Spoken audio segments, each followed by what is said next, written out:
আসসালামু আলাইকুম ওয়া রাহমাতুল্লাহি ওয়া বারাকাতুহু। আলহামদুলিল্লাহি রাব্বিল আলামিন ওয়াসসালাতু ওয়াসসালামু আলা আশরাফিল আমবিয়াই ওয়াল মুরসালিন। ওয়া ক্বালা তাআলা ইন্না আনজালনাহু ফি লাইলাতিল কদর ওয়া মা আদরাকা মা লাইলাতুল কদর লাইলাতুল কদরি খায়রুম মিন আলফি শাহর তানাজ্জালুল মালায়েকাতু ওয়ার রূহু ফিহা বিইذনি রাব্বিহিম মিন কুল্লি আমর সালামুন হিয়া হাত্তা মাতলাইল ফাজর। সম্মানিত দর্শক, আল্লাহর রহমতে সকলে ভালো আছেন আশা করি। আলহামদুলিল্লাহ, আমিও ভালো আছি। আমি আজকে আপনাদের সামনে লাইলাতুল কদর সম্পর্কে আলোচনা করতে যাচ্ছি। বিষয়টি খুবই গুরুত্বপূর্ণ একটি বিষয়।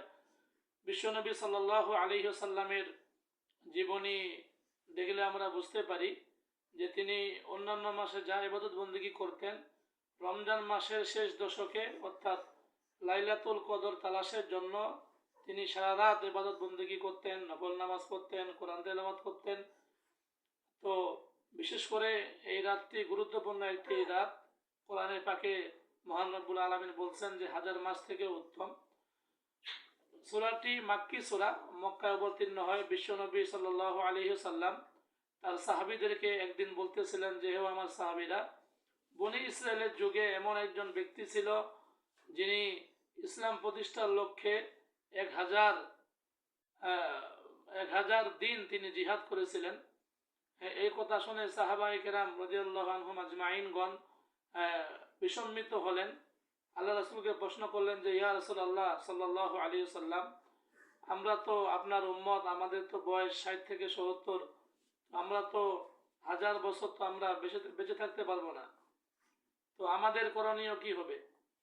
এভাবে সাহাবায়ে কেরাম আল্লাহ রাসূলকে প্রশ্ন করলেন। তিনারা হতাশ হয়ে গেলেন যে আগের যুগের উম্মতগণ, নবীগণ বা তার নবীদের উম্মতগণ অনেক হায়াত পেতেন, শেষ নবীর উম্মতের তো হায়াত কম, আমরা কিভাবে ইবাদত বন্দেগী করব, কিভাবে আমরা জান্নাত পেতে পারি? তারা হতাশ হয়ে গেলেন সাহাবায়ে কেরাম। তখনই বিশ্বনবী সাল্লাল্লাহু আলাইহি সাল্লামের উপরে এই সূরা কদর জিবরিল আলাইহিস সালাম নিয়ে আসলেন এবং বিশ্বনবীকে শুনিয়ে দিলেন যে, হে নবী, লাইলাতুল কদর এমন একটি রাত যে রাতটা 1000 মাস থেকেও উত্তম। সুবহানাল্লাহ, কত সুন্দর একটি কথা। কোরআনের পাকে দলিল আছে। আমরা জানি লাইলাতুল কদর 97 নম্বর সূরা, যে সূরাটিতে 5টি আয়াত, 30টি বাক্য এবং 121টি অক্ষর দিয়ে সাজানো এই সূরা লাইলাতুল কদর। এজন্য সম্মানিত দর্শক, লাইলাতুল কদর আমরা সকলেই তালাশ করব, সকলেই আমরা লাইলাতুল কদরে ইবাদত বন্দেগী করার জন্য চেষ্টা করব। হাদিসের মধ্যে আছে 21, 23, 25, 27, 29 বেজর রাত্রিগুলোতে আল্লাহ রাসূল সাল্লাল্লাহু আলাইহি সাল্লাম শবে কদরকে তালাশ করতে বলেছেন। আমাদের দেশে যেটা হয়, 27-এর রাতকে আমরা নির্দিষ্ট করে নিই, এটা একেবারে ভুল কথা, এটা করা ঠিক না। নির্দিষ্ট না, 21 থেকে নিয়ে বেজর রাত্রিগুলোতে আমরা শবে কদর তালাশ করতে পারি।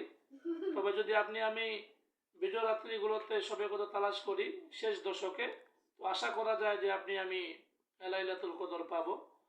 আল্লাহ পাক আপনাকে, আমাকে, সবাইকে লাইলাতুল কদরের গুরুত্ব বুঝে বেশি বেশি করে ইবাদত বন্দেগী করার মহান রব্বুল আলামিন আপনাকে আমাকে তৌফিক দান করুক। আল্লাহুম্মা আমিন। ওয়া আখির দাওয়ানা আলহামদুলিল্লাহি রাব্বিল আলামিন। আসসালামু আলাইকুম ওয়া রাহমাতুল্লাহি ওয়া বারাকাতুহু।